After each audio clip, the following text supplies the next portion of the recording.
A ver, no, yo entré a la universidad cuando tenía 18 años. Yo egresé del colegio.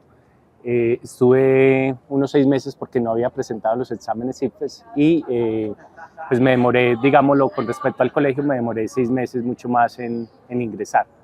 Y me presento, paso en la primera ocasión a la universidad. Cuando yo me iba a presentar tenía un poco como la duda entre si presentarme a sociología o a derecho, por mis inquietudes en ese momento personales, políticas. Tenía mucho como la idea de estudiar sociología, pero me pudo un poco el pragmatismo político de decir, no, tal vez el derecho puede servir mucho más para las inquietudes que tenía, y me presenté a la Facultad de Derecho e ingresé. Cuando ingreso a la facultad, pues hay varias cosas que uno observa. Uno, un contraste generacional un poco marcado, porque me tocaba unos grupos, ¿cierto?, muy de jóvenes y otros grupos muy de adultos. Casi que la mitad de la cohorte eran muy jóvenes, muy de mi edad, y la otra mitad eran muy de adultos. Y funcionaba la facultad en ese momento con unos horarios, una programación muy definida, una programación de profesores en la mañana y profesores en la tarde. Y era la manera, y eso de alguna manera marcaba con el tipo de profesores que uno iba y comenzaba a estudiar, comenzaba a marcar de alguna manera ciertas líneas, ciertas tendencias. Ya se veía la idea de decir, usted con quién escoge, con quién prefiere, y esa de usted con quién escoge, quién prefiere, también tenía que ver un poco con los intereses.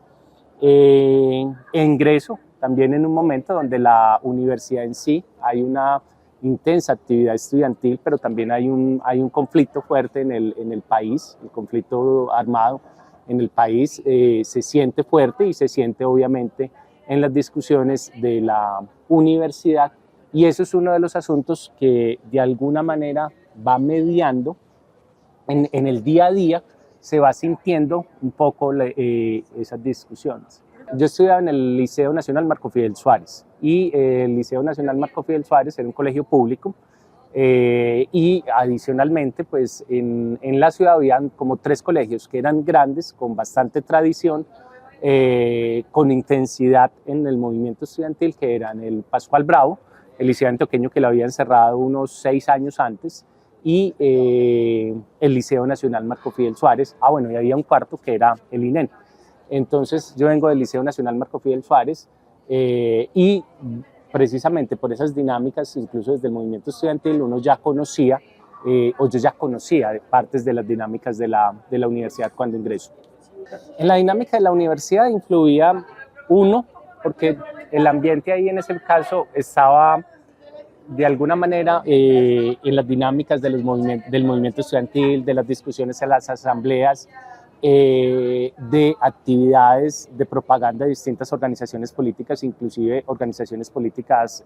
insurgentes, y posteriormente, al año y medio, en la presencia directa, clara, de las autodefensas o de los grupos paramilitares, con el llamado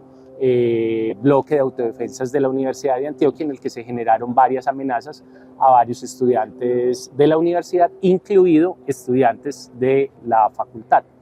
Entonces, eso, digámoslo así, como en el contexto de la universidad. Y en el contexto de la facultad,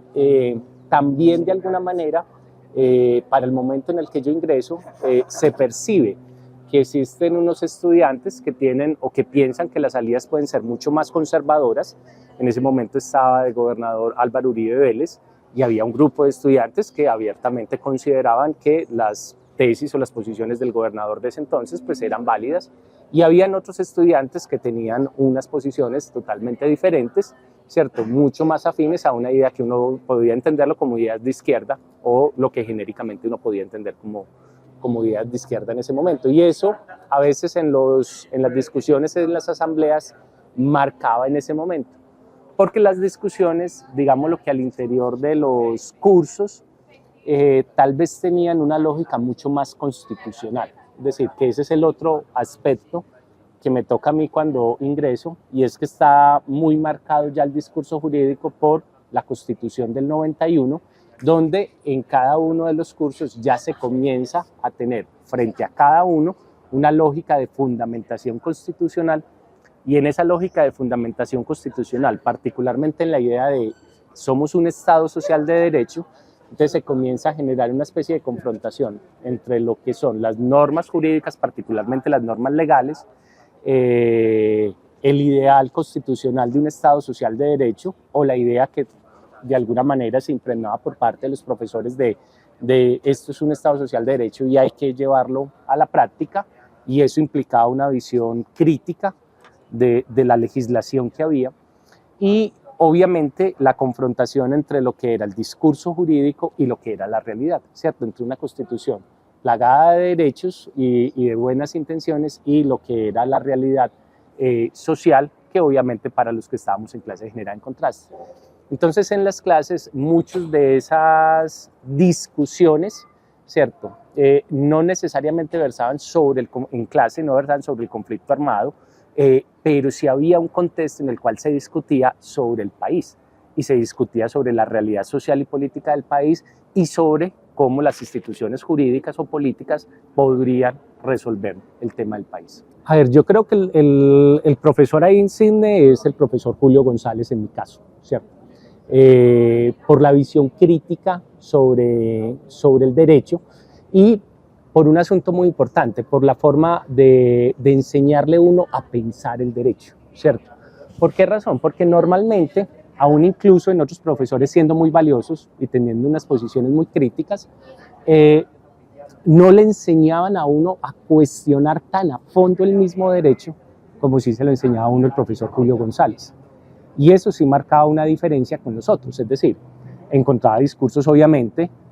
críticos frente a la realidad o propositivos de una idea de que el derecho tiene que ser transformador, ¿cierto? Pero en el caso particular del profesor Julio, el profesor Julio era crítico frente a la misma esencia del derecho, o sea, te enseñaba de entrada a tener una duda sobre cómo tenés que entender el derecho, ¿cierto? Y a dudar de todo. Y esa, particularmente, creo yo, en el caso pues mío, creo que es la que más forma y la que más me genera como el impacto en ese punto. Hay otros profesores pues, que considero, por ejemplo, importantes. Por ejemplo, el profesor Tulio Chinchilla, me parece a mí que también fue muy importante. En Gracia y Discusión, a pesar de su visión, que yo creo que es conservadora, me formó mucho. Por ejemplo, un profesor como León Darío Cadavid en materia de obligaciones, ¿cierto? Me ayudó mucho a estructurarme y a formarme en eso. Así tenga una visión que yo considerara que me enseñaba en 1546 ¿cierto? Y no discutíamos más sobre el asunto, pero fue un profesor que me parece que enseñó mucho. El profesor Luis Gonzalo Giraldo, en su cátedra de Derecho Internacional, me parece también que fue uno de los profesores centrales en esa formación que yo fui recibiendo en esas áreas. Lo que pasa es que mi mamá es profesora de primaria, entonces el oficio y la tarea de educador fue algo muy connatural para mí, ¿cierto?, en hacerlo, pero como todo a veces arranca tal vez sin pensarlo, es porque quien estaba en la decanatura en ese momento, que me conocía como estudiante, y que es la profesora Marta Nubia Velázquez, en algún momento ya tiene que asumir un curso y me pide el favor de que le ayude a preparar el curso, una especie de monitoría, y a partir de ahí comienzo en todo mi ejercicio como profesor. Pero no me era, digámoslo, la lógica tan diferente y tan extraña, porque al haber sido mi mamá profesora de primaria, pues de alguna manera toda la vida el rol de educador o de profesor estuvo ahí presente. En una mirada retrospectiva, tal vez para ese momento era un tanto acrítico en el sentido de que no se hacía un análisis, digámoslo así, de perspectiva de género, ni eso tal vez era algo que fuera una fuente de preocupación y discusión. Tal vez bajo la creencia de que como ya las mujeres podían estudiar y podían enseñar y podían llegar, entonces no se pasaba de ahí. Por eso creo que era tal vez muy acrítico esa idea sobre el rol y el papel de las mujeres, que terminaba probablemente invisibilizando la situación de las mujeres en la facultad y que terminaba de alguna manera reproduciendo esquemas patriarcales desde el punto de vista cultural e inclusive desde la dinámica. Entonces eso creo que era un poco mucho más acrítico. Y efectivamente, pero dentro del grupo de profesores, lo que pasa es que no fue mi profesora de constitucional, la profesora Bernardita efectivamente era una de las profesoras de mayor impacto, ¿cierto?, en la dinámica de los estudiantes. Y habían profesoras, las profesoras que más destacaban, particularmente en el caso de nosotros, eran profesoras que tenían un carácter fuerte, es decir, profesoras con un discurso crítico y con un carácter muy fuerte. En la época del consultorio, por ejemplo, otra de las profesoras que marca la generación de nosotros es la directora del consultorio, que era una mujer crítica de carácter fuerte. Dentro de las anécdotas que uno contaba, es decir, uno decía, le preguntaba a un compañero, dígame si la directora del consultorio está ahí, porque si está ahí yo no me puedo aparecer, porque ella, no sé cómo, se sabía exactamente cuál caso yo no había llenado. Es decir, ella sabía exactamente cuándo un estudiante no había cumplido la tarea, como de 80 estudiantes que tenían en el consultorio, y ella siempre sabía quién estaba atrasado, y siempre que se lo veía en el pasillo, siempre lo abordaba a uno y le decía, venga que usted me ha cumplido. Y en ese caso ahí la formación, por ejemplo, en ese campo, no fue tanto frente al tema de la fundamentación, sino frente a la responsabilidad que nosotros teníamos, no solamente en el ejercicio del derecho por cumplir las obligaciones del abogado, sino que recuerdo mucho en el caso de esta profesora, el hecho de decir es que estamos frente a personas que se les han violado sus derechos, se les han vulnerado los derechos, y usted tiene que tener claro que su inactividad le está probablemente afectando más ya la situación de vulnerabilidad que tienen esas personas. Entonces es una visión, ¿cierto?, formativa, pero es una visión formativa no ya desde la fundamentación teórica, sino desde el ejercicio práctico del derecho. Tal vez el consultorio jurídico representa también uno de los mejores momentos, pero particularmente es porque en ese momento estaba, bueno, ya el consultorio rural venía funcionando desde hace mucho rato, y yo asumo o hago mi consultorio rural en Liborina, y para mí fue muy formativa esa experiencia, porque claro, nosotros teóricamente hablábamos del contraste entre el derecho y la realidad, pero otro asunto es cuando te tienes que ir, ¿cierto?, a enfrentar y efectivamente tienes un contraste entre el derecho y la realidad. Y particularmente la dinámica del consultorio jurídico rural, al uno estar en un fin de semana en un municipio, ¿cierto?, no solamente sentís la consulta que te viene en 15 o 20 minutos y te cuenta algo que a vos te parece muy difícil, sino que adicionalmente el vivir la experiencia dentro del pueblo te permite de alguna manera impregnarte del contexto que hay ahí. Entonces termina siendo para mí una apuesta muy formativa lo que es el consultorio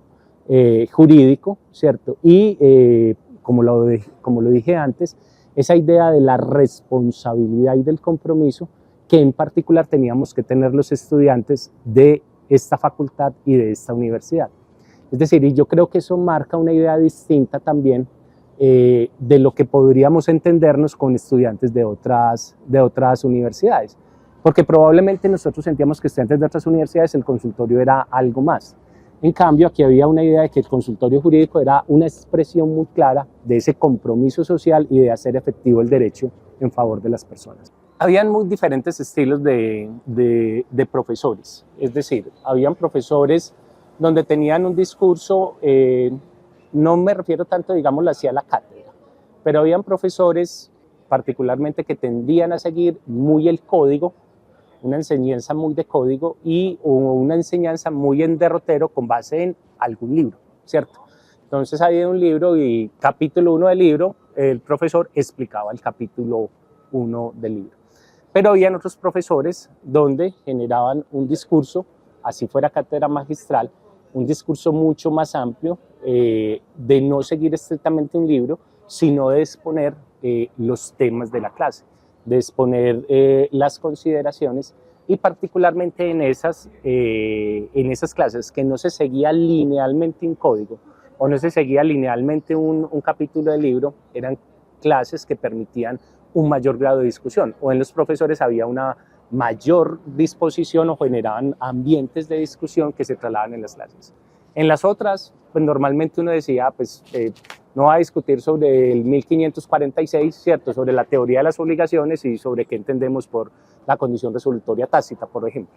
No, para el momento en el que yo estudio está muy marcado en todo lo que es, obviamente, el campo del derecho público y ahí está muy marcada la discusión constitucional. No, yo creo que en eso la formación de la facultad sí fue fundamental y particularmente para mí el influjo de lo que es el derecho público y el derecho penal. Esa sí es muy clara. Y no es que no me gustara, digámoslo así, el derecho privado, no lo entendiera o como alguna gente dice, yo no puedo ni ver de eso, no. Me gustaba, pero realmente mis gustos estaban dados por el derecho constitucional y el derecho público, es decir, cómo se interpretaba la realidad, la visión sobre la realidad, el papel del derecho, el ejercicio crítico sobre el derecho, ¿cierto? Eso se fue fundamentando a través de los distintos profesores que tuvieron a su cargo los cursos, particularmente los de constitucional y los del área de derecho penal. No, particularmente en lo que tiene que ver con introducción o las áreas de teoría del derecho, no. ¿Por qué razón? Porque el profesor principal de esa materia y los otros profesores que estaban al frente de esas materias, pues no eran, en mi parecer, o no se sentían muy afectos al Carlos Gaviria Díaz,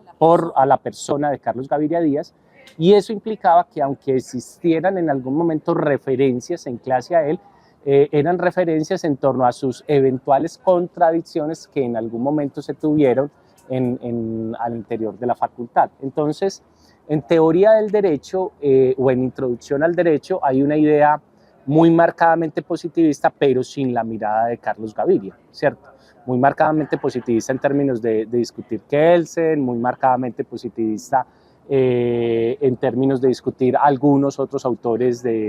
diferentes de la teoría del derecho, esto es cuando llega Hart o cuando llega otros autores, pero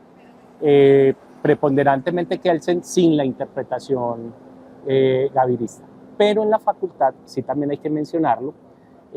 Carlos Gaviria sí era un referente, pero en ese momento particularmente no tanto como profesor, sino por lo que venía haciendo como magistrado y por las sentencias de la Corte Constitucional que él venía escribiendo. Entonces algunas sentencias llamadas hito o que se consideran hito dentro de la producción de Carlos Gaviria sí fueron sentencias muy importantes de estudio para nosotros en lo que ahorita hablaba, en esa dimensión crítica, por ejemplo,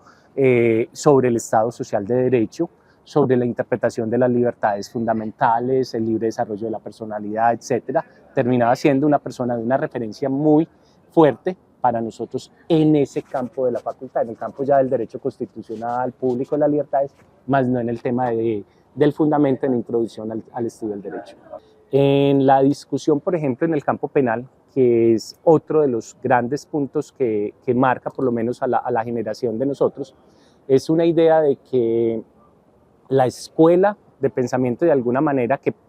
está en ese momento predominando es la escuela penalista y la escuela constitucionalista, y por llamarlo de alguna manera como escuela, es decir, en el sentido en que había un grupo de profesores que tenían una visión más o menos entre ellos coherente, o sea, o armónica más o menos entre ellos sobre la visión del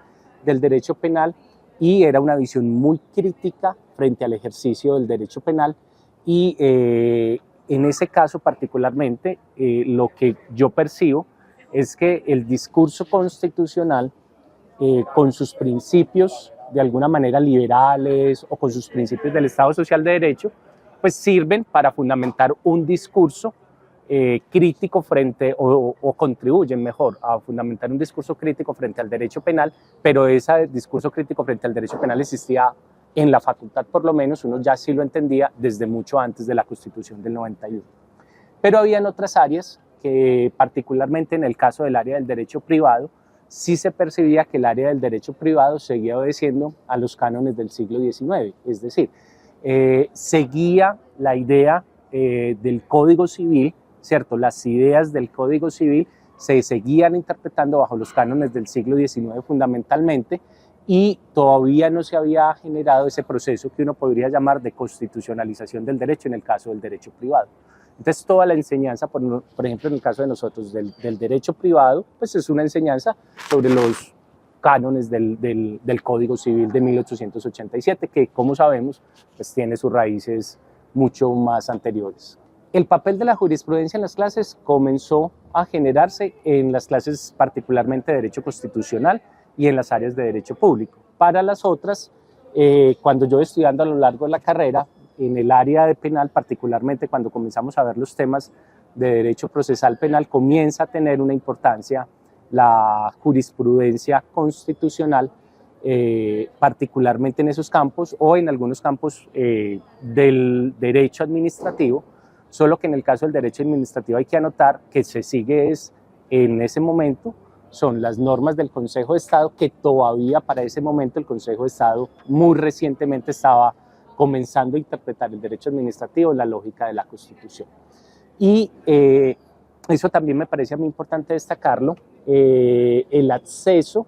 digámoslo así, a lo que es la jurisprudencia no tenía el acceso que hoy se tiene a través del internet, a través de los repositorios, etcétera.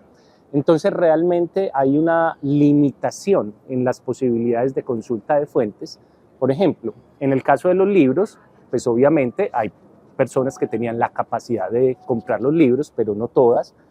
La biblioteca era una muy importante herramienta para uno ir y prestarlos, pero las posibilidades de consultar otras fuentes como la jurisprudencia realmente eran mucho más escasas, y lo que fundamentalmente trabajábamos era con las fotocopias que nos dejaban los profesores, con el material de copia que nos dejaban los profesores en la famosa fotocopiadora del segundo piso, donde cada profesor iba armando su carpetica, iba armando su repositorio, y esa era la verdadera fuente de consulta de nosotros, las fotocopias. Pero para uno como estudiante, digámoslo así, salirse de ahí y tener los recursos que ahora pueda tener un estudiante de entrar a buscar en internet material abundante sobre algún asunto, no había. Entonces, muy valioso ese repositorio documental, pero era un repositorio que estaba guiado por la idea del profesor sobre su clase. Yo creo que ahí, y hay que ser críticos o autocríticos con ese asunto, en el fondo yo creo que uno termina reproduciendo lo que ven sus profesores y copiando de alguna manera lo que considera que más le gustó de la forma en la que enseñaban los profesores. Entonces, porque no había un curso de pedagogía, no había un curso de didáctica, no habían ese tipo de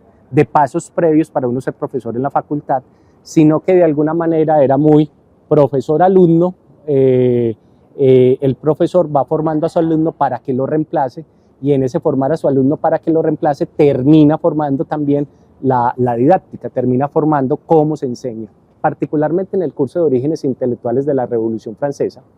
el recorrido que hace Félix de Vedú, que no solamente se centra en el empirismo, el racionalismo, la ilustración o los liberales clásicos, sino que Félix de Vedú en sus clases aborda estos, pues a Hume, a Bacon, a Locke, a Hobbes, a Montesquieu, a Rousseau, ¿cierto? Los aborda todos ellos, pero comienza a generar también le genera otros autores, porque él no se queda en 1789. Entonces, al no quedarse en 1789, por ejemplo, lo que es los inicios de la literatura o la filosofía socialista, ¿cierto? Que tiene y le muestra a uno desde Marat en la Revolución Francesa, a cómo después eso va evolucionando en el pensamiento, o cómo van, por ejemplo, generándose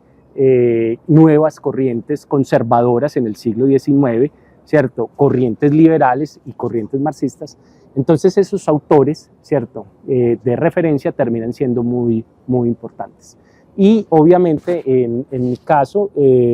otro de los autores pues fuerte tiene que ver obviamente con Karl Marx y lo que es esa idea del materialismo, ¿cierto? Particularmente, y la forma de analizar los procesos sociales, económicos y políticos. Creo que tal vez ese es uno de los autores que más me marcan, pero es un autor al que yo llego no por la facultad, ¿cierto? Yo llego más por mis inquietudes personales que por la facultad. sin dejar de reconocer que obviamente, por ejemplo, particularmente en las clases de utopías, ¿cierto? Karl Marx, pues obviamente es un autor innegable de referencia en esos asuntos. A ver, yo creo que dentro de las personas que creo yo que personificaban mucho más claramente, por lo menos, una visión, por un lado, un poco más clásica del derecho, en lo que era teoría del derecho, particularmente era con el profesor Diego Martínez, ¿cierto? Que tenía una visión mucho más clásica, a mi modo de ver, mucho más sí, clásica sobre la idea de la teoría del derecho, ¿cierto? En algunos aspectos, ciertamente una idea mucho más conservadora, porque la idea un poco mucho más liberal, ¿cierto? Estaba un poco más dada en el área de constitucional y en el área de constitucional mucho más liberal, y ahí creo que juega un papel central el profesor Tulio Eli Chinchilla y la profesora Bernardita Pérez, y en el área penal era el área crítica. O sea, de alguna manera, si uno fuera a pensarlo, o sea, lo más clásico conservador es Diego Martínez, lo más liberal es Tulio Chinchilla y Bernardita, lo que percibíamos, y el área crítica era el área de penal con el profesor Julio González, ¿cierto? Y con el profesor Armando Calle, principalmente son los que tienen uno percibía. Entonces uno en los debates, ¿cierto? Uno en las clases, a pesar de que cada clase versaba sobre sus asuntos, uno sí lograba percibir esas visiones que habían ahí, entre una visión más conservadora, entre una visión más liberal y entre una visión mucho más... Y particularmente en el caso, por ejemplo, del derecho privado se entendía que era mucho más conservadora, no porque abordaran discusiones sobre el papel del derecho, sino porque la forma en la que enseñaban y se entendían el derecho seguía siendo de una manera un poco más conservadora, es decir, una idea del derecho basado en reglas, una especie de inmutabilidad del derecho, una idea de que tal vez las normas civiles y comerciales en el fondo obedecen a principios generales permanentes del derecho en toda la historia de la humanidad, ¿cierto? La idea, por ejemplo, de que esto es una construcción que viene supuestamente desde el derecho romano, ¿cierto? Sin ni siquiera, por ejemplo, hacer críticas de que, por ejemplo, lo que nosotros sabemos de derecho romano es el derecho canónico interpretado a partir de la Edad Media, ¿cierto? O sea, ese tipo de críticas ni siquiera se hacían en las clases de civil. No, sí había una separación un poco más entre, digámoslo así, los discursos políticos sobre la situación dura del país, el conflicto, lo que viene sucediendo, y las discusiones que se dan en clase. Lo que no quiere decir que en clase a veces personas que tenían distintos discursos políticos, ¿cierto?, no enarbolaran esas ideas. Yo, por ejemplo, lo refería ahora. Había un grupo de estudiantes que particularmente consideraban que en ese momento las tesis que estaba planteando como gobernador de Antioquia Álvaro Uribe Vélez eran acertadas. Y a veces en las discusiones de clase ellos intervenían, ¿cierto? Y uno fácilmente identificaba, ¿cierto?, ese discurso afín en esos campos, no solamente en las asambleas. Lo mismo sucedía, ¿cierto? Lo mismo sucedía, por ejemplo, en el caso de estudiantes que tuvieran una posición mucho más de izquierda. A veces en sus interpretaciones era muy claro que la orientación filosófico-política era más hacia ese lado que hacia un lado conservador. Entonces, esa sí se sentía en ese aspecto. Pero también hay que mencionar que en lo largo de la carrera pues, se presentan hechos que en la facultad terminan generando miedo, no solamente en todo lo que tiene que ver en la universidad, sino porque, por ejemplo, particularmente yo creo que a la generación de nosotros lo marca mucho el asesinato de Hugo,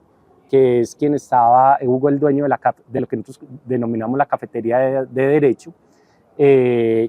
estaba entre el bloque 9 y el bloque 14, y que era uno de los puntos de referencia para todos los estudiantes. Entonces, ese, por ejemplo, ese es un hecho que yo creo que marca mucho a la generación de nosotros y que genera un miedo, ¿cierto?, directo, porque, claro, a los días se produce, por ejemplo, la muerte de Gustavo Marulanda y se siente que el asunto está distinto, pero Gustavo Marulanda es un personaje un poco más lejano de la facultad, ¿cierto? Más centrado en la universidad, pero más lejano de la facultad. Pero Hugo es el personaje cercano que todos los estudiantes lo conocen, que todos los estudiantes lo conocían, donde todos iban a desayunar allá o iban y se servían el tinto, conversaban. Entonces esa muerte sí marca mucho y sí genera, yo siento que sí genera un miedo y genera una idea de la discusión política tal vez toca que bajarla, ¿cierto? Y cuidarse la discusión política por el momento en que se está viendo, donde ya no es, hablamos de una guerra allá fuera de la universidad, sino que es que la guerra está acá. Quisiera como plantear dos cosas, como dentro de las experiencias. Cuando yo comienzo a ser profesor, tal vez uno de los asuntos de mayor preocupación es que estamos en un momento de cambio generacional y donde los profesores, un gran número de profesores que habían ingresado a finales de la década de los 70, cuando la universidad se vuelve masiva, pues ya están en su proceso de retiro por pensión, ya han cumplido, digámoslo así, y consideran que ya se deben ir pensionando y comienza un proceso de relevo generacional, pero un proceso de relevo generacional que está mediado por una política de la universidad de la formación a nivel de doctorado. Y hay una preocupación en ese momento sobre, ante ese proceso de relevo generacional, de alguna manera algo que no teníamos escrito en ningún lado sobre cómo pensábamos y cómo entendíamos el derecho, cómo se logra mantener esa idea en un proceso de cambio generacional en el cual probablemente esa idea se pierda. Entonces, creo que un papel muy importante lo cumplió las discusiones que se dan en el comité de carrera y sobre la reforma al plan de estudios. Yo creo que más allá de cambiar un plan de estudios, el papel que cumplió ese comité con todos los documentos que elaboró fue repensarse cómo se entendía el derecho para la facultad, y a través de ese cambio en el plan de estudios y el trabajo con los profesores, cómo los nuevos profesores llegan y comienzan a asumir esa idea de derecho o a continuar de alguna manera con unas líneas gruesas de pensamiento. Y la otra, que me parece a mí que fue una experiencia fundamental, es que se hizo un programa que se llama Así lo hicimos. Y Así lo hicimos comenzó a invitar a estos profesores que se habían jubilado, estos profesores que habían trabajado, inclusive a Gaviria, y realmente el impacto es muy distinto de yo leer lo que se piensa de la reforma Gaviria que haber escuchado a Carlos Gaviria hablando sobre la reforma curricular y sobre cómo se enseña el derecho. Eso para mí es un asunto muy importante y por eso considero que proyectos como este, como la investigación que hay, es muy valiosa, porque las nuevas generaciones probablemente no van a conocer a esas personas. Y en efecto, no se trata simplemente de tener datos por tenerlas, sino que creo que lo que se trata es de poder que las nuevas generaciones que lleguen entiendan cómo hemos pensado el derecho, cómo lo hemos enseñado, cómo entendemos para qué sirve el derecho. Y creo que ese es el valor de la investigación. No, yo creo que pues en lo personal es uno de los momentos más felices, pero también es un momento de profundo compromiso, porque cuando yo llego la pregunta es, bueno, usted llega a la decanatura, aparte del honor que significa, o de la felicidad que significa, es para qué yo estoy acá, ¿cierto? O sea, ¿cuál es la tarea de uno como decano? Y ahí entiende uno, porque la tarea del decano en unos asuntos es muy administrativa, pero la tarea del decano no se puede quedar ahí. Entonces, representa también una idea de cómo hay una visión, y creo yo que quien esté al frente de cualquier administración académica como una decanatura, tiene que tener no solamente una fuerte idea de administración, sino que tiene que tener una idea política. Y cuando yo hablo de una idea política, no me refiero a una adscripción liberal, conservadora, etcétera, etcétera, sino que me refiero a que tiene que entender que finalmente lo que se está haciendo desde la facultad, los discursos que se elaboran desde la facultad, los propósitos de la formación, en el fondo tienen intencionalidades. Y esas intencionalidades y eso que hacemos tiene efectos en la sociedad. Y a eso me refiero con la intencionalidad política. Entonces no es lo mismo un decano que considere una idea del derecho, a mi modo de ver, viéndolo en retrospectiva, que el deber de formar sea conforme a los valores cristianos de la vida, que a una administración que llegue y que considere que la educación tiene que ser liberalizadora para el ser humano. O sea, a eso me refiero con ideas políticas, ¿cierto?, al frente de la administración. Entonces, creo yo que ahí hay una intencionalidad en el trabajo como decano, y es cómo lo que se hace en la facultad, que particularmente es un discurso que a mí me parece muy bien fundamentado, pero además es un discurso crítico, tiene un impacto mucho más allá de las aulas de la facultad y cómo eso debe tener un impacto, ¿cierto?, en las discusiones que se hacen en el país y cómo la voz de la facultad se debe hacer fuerte en la voz del país al momento de analizar los asuntos. Porque cuando uno analiza lo que hay de voces en el derecho en la facultad, si bien de voces del derecho en el país, las nuevas voces son el neoconstitucionalismo, ¿cierto?, que es importante, pero no es el neoconstitucionalismo lo único que representa el pensamiento de la facultad. O, por ejemplo, en el campo penal, una idea muy predominio del garantismo, ¿cierto?, sin una discusión crítica frente al tema del derecho penal, por ejemplo. Entonces, cuando usted analiza en términos de los discursos jurídicos, ¿cierto?, de lo que está predominando en el país en los discursos jurídicos, pues terminan predominando las visiones de los Andes, termina predominando la visión del Rosario, termina predominando la versión de la Javeriana, ¿cierto?, como centros de producción del conocimiento nacional en temas de derecho, que van irradiando también la legislación, la jurisprudencia, y ahí es donde yo creo que el papel de la facultad en esa formación, en esa visión crítica, debe tener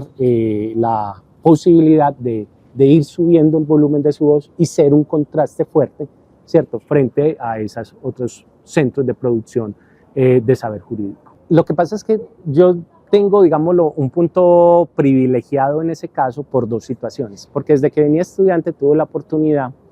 en los últimos años de la carrera de conocer las discusiones que habían sobre la reforma al plan de estudios de Derecho. Entonces, como a mí me toca ese momento, me toca particularmente la elaboración de un documento que es uno de los antecedentes de la reforma de los estudios del derecho, que es el llamado documento de Santa Elena, y que en ese documento de Santa Elena condensaba un poco la historia sobre la reforma Gaviria, ¿cierto?, las discusiones que se dan posterior a la reforma Gaviria y la idea de cómo vamos a expresar una nueva idea de cómo entender el derecho. Entonces a mí me toca ese momento como estudiante y ya después como profesor, las discusiones sobre la reforma al plan de estudios siguen. Y yo recuerdo que ahí el concepto que a mí me marca y que yo no, particularmente como estudiante, nunca lo llegué a captar en clases, lo vengo a captar en el documento de Santa Elena y posteriormente, es aquella idea de que el derecho es una construcción cultural. Porque paradójicamente nosotros teníamos, por las enseñanzas sobre la idea del derecho, nosotros teníamos la idea de que o el derecho es lo que el derecho es connatural, ¿cierto?, a los hombres, y entonces el derecho son aquellas leyes imperennes de la justicia, o el derecho es lo que diga el legislador, ¿cierto?, o ya en las versiones más radicales, no, el derecho es lo que dice el juez de acuerdo a lo que desayuna, ¿cierto?, que era como la idea que teníamos, el justnaturalismo, el justpositivismo, y tal vez en ese momento la idea más radical de que era el realismo jurídico, ¿cierto?, como en esas visiones. Estas eran las discusiones que a mí me habían tocado como estudiante sobre la idea del derecho. Pero a partir del documento de Santa Elena y después como profesor, en la que yo sigo participando en las discusiones, en una etapa de las discusiones del comité de carrera, esa idea de que el derecho es una construcción social sí me cambia mucho la propia visión que yo tenía sobre el derecho. Y yo creo que el expresar eso puede que existiera, pero el expresarlo ya muy claramente en un plan de estudios, en una propuesta de reforma y plan de estudios, yo creo que cambia mucho ese aspecto. Me tocó también un intento, digámoslo así, o la primera especie de reforma real del plan de estudios de lo que veníamos se dio de alguna manera en lo que fue el plan de estudios de regiones, que ese ya me toca a mí como profesor. Cuando comienza el proyecto de regiones en la facultad, regiones arranca con un plan de estudios diferente y que para el momento en que arranca, que es el 2005, recoge por lo menos las principales líneas de lo que había en el documento Santa Elena. Entonces me corresponde la implementación de ese plan de estudios y obviamente ya comienzan a darse discusiones sobre la diferencia del plan de estudios de regiones con el de Medellín, la diferencia inclusive en la secuencia que se debía tener al momento de abordar las las distintas asignaturas, la visión, por ejemplo, de nuevos cursos, que yo creo que aportaron mucho, por ejemplo, el curso como sujeto jurídico, que es un curso que no se tenía en el plan de estudios anterior y que contribuye a mi modo de ver mucho a tratar de reflejar esa nueva idea del derecho, o el curso sobre actos jurídicos, ¿cierto? Que son cursos que vienen en el fondo a completar, en mi parecer, realmente una teoría del derecho. Lo que pasa es que esa percepción varía mucho. Uno, pues dependiendo de sectores y de lugares. Porque efectivamente para algunas personas el ser estudiante de Derecho de la Universidad de Antioquia, en muchos sectores dicen, no, usted es muy teso, usted está estudiando Derecho en la Universidad de Antioquia, pues usted tiene que ser muy bueno, ¿cierto? Solamente por ser estudiante de Derecho en la Universidad de Antioquia, ¿cierto? Otra cosa es que le dieran a uno las calificaciones, pero la gente pues creía eso. Pero también habían discursos por precisamente que viene desde la década de los 70, de alguna manera el etiquetamiento sobre el estudiante de la Universidad de Antioquia como un estudiante revoltoso o de izquierda, etcétera, etcétera. También existían esos discursos. Y tal vez había una tendencia a identificar, o nosotros tendríamos a identificar que el egresado de la facultad tendría a ser un abogado litigante y preferentemente abogado litigante en materia penal, ¿cierto? Esa era una de los idearios que tal vez teníamos nosotros ahí sobre el ejercicio de la profesión. Entonces, esa sobrepercepción habría que valorarlo mucho dependiendo de los escenarios. Nosotros como estudiantes en la vida diaria, uno hablaba, pero no hablaba en muchas ocasiones en tonos con la seriedad que el debate político lo tendría. Lo hablábamos como normalmente estudiantes, como este profesor es así, este profesor tiene esta tendencia, este profesor enseña de esta manera, ¿cierto? Uno percibía y habían chistes, ¿cierto? Famosos que se contaban en los estudiantes, ¿cierto? Y en esos chistes famosos, pues, era como se veía. Por ejemplo, uno de los chistes más famosos, que yo creo que era una especie de mito urbano, era que una vez durante las habilitaciones habías bajado un estudiante, ¿cierto?, desde el tercer piso, gritando a todo pulmón, Diego es un hijo de puta, Diego es un hijo de puta, Diego es un hijo de puta. Y el chiste o la historia decía que el decano de ese momento salió al corredor y le dijo, usted hágame el favor y respete al profesor Diego Martínez. Y que el estudiante le dijo, profesor, yo estoy diciendo que Diego es un hijo de puta, pero no estoy diciendo que es Diego Martínez. Y el decano de ese entonces le dijo, no me crea a mí tan estúpido, que todos sabemos que el hijo de puta es Diego Martínez. Entonces, ese era el tipo de cosas que uno a veces en las conversaciones entre estudiantes salían. O sea, no abordábamos la idea de quién es tan conservador o no. O sea, lo percibíamos, lo decíamos, pero pues no dábamos esos debates con un nivel de profundidad. No, la Facultad de Derecho, digámoslo, en la participación de los debates, yo creo que siempre ha tenido un papel importante dentro de la universidad y efectivamente, no exclusivamente, pero sí muchos de los líderes en la asamblea estudiantil eran personas estudiantes de Derecho, o en muchas ocasiones, así no existieran personas que tuvieran un perfil tan público, tan elevado, sí se sentían que eran muy influyentes en el tipo de discusiones que se generaban. Es decir, de alguna manera sí se sentía que la Facultad de Derecho, insisto, así no tuvieran personas con un perfil público tan alto, sí se sentía que en la Facultad de Derecho se habían personas que generaban fuertes discusiones sobre los asuntos políticos de lo que viene sucediendo en el país. Pero insisto, pero eso no es solamente con una idea de izquierda, ¿cierto? Es porque nosotros aquí también, en la Facultad de Derecho, también teníamos estudiantes, ¿cierto?, que generaban una discusión sobre las ideas que uno hoy podría denominar de derecha, unas ideas de recuperar el orden público, recuperar la seguridad, etc. Digamos lo que en la facultad, para el momento en el que yo estudio, sí hay una idea muy de que dependiendo como de esa posición, vos ibas a ser un privatista o ius privatista, ¿cierto? Te ibas a dedicar al derecho civil, al derecho comercial o al derecho de familia, ¿cierto?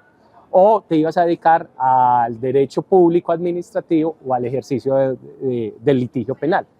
Entonces, de alguna manera, precisamente porque, digámoslo así, con lo que contaba un poco antes, quienes tenían a veces una visión mucho más crítica, se tendía a asociar, no es que fuera así, pero se tendía a asociar que tenían el perfil más de penalistas. Los más críticos, ¿cierto?, tendían a asociarse con un perfil más de penalista, los más liberales,